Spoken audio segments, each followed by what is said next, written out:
Welcome for today's tropical weather update. We have daily tropical weather updates, so if you do want to subscribe and like the video, I would really appreciate that. In the Atlantic, two areas, Tropical Depression 5 still maintaining now northeast of Bermuda, and we now have this new area of interest with a 10% chance of developing in the next 2 days and a 40% in the next 5 days. You can see where it is from that yellow axis where it's currently located, and then here's where it's currently expected to go in those dotted lines, possibly forming after emerging back out in the ocean from Florida. Here's the current track for Tropical Depression 5, not expected to become a tropical storm anymore, staying as a tropical depression. Um, Now, so it most likely won't become Edward. A National Hurricane Center still has it becoming a tropical storm, but at this point, based on my analysis and our analysis, it looks to be a little bit unlikely. In the Eastern Pacific, two areas, one with a 20% chance and the one in a 50% chance. National Hurricane Center has it with an 80% chance.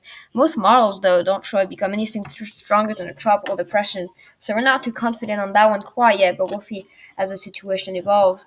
In the Western Pacific, still nothing active there, nothing on the way for at least this week.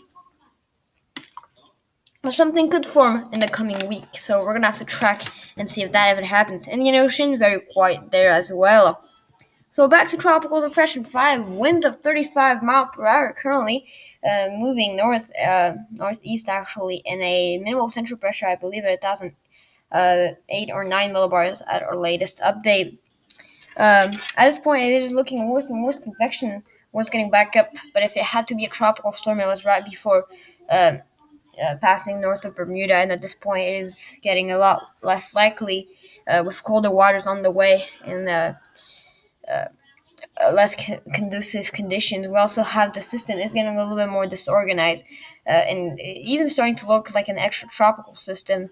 It is a little bit of a mess right now, but it still has a warm core, so we'll see if it is able to develop in our next update tomorrow. If so, we'll have a special update if it is able to develop. Otherwise, this system right here, we're going to be talking about that one a lot more in the coming days for potential Faye or Edward. Here's what's currently expected to track through. Now, there's a possibility that it becomes a tropical depression before making that Florida landfall, and that when it emerges of Florida, become a tropical storm or a potential hurricane. Some models bring it to hurricane status. Um, this is an average of all the models. Some models taking it way more out to sea. Some models even bringing it into land and never emerging back from the waters. So we're going to have to see if it ends up developing. But currently, here's a tropical depression right here, potentially becoming a tropical depression right here, emerging onto Florida and then becoming a tropical storm and then making that North Carolina landfall or coming very close to North Carolina before going out to sea. So we'll see how that does end up happening. If that is right, we'll see, but this is where it's currently located. It's just a little area of thunderstorm and showers. So we shall see if it is able to develop.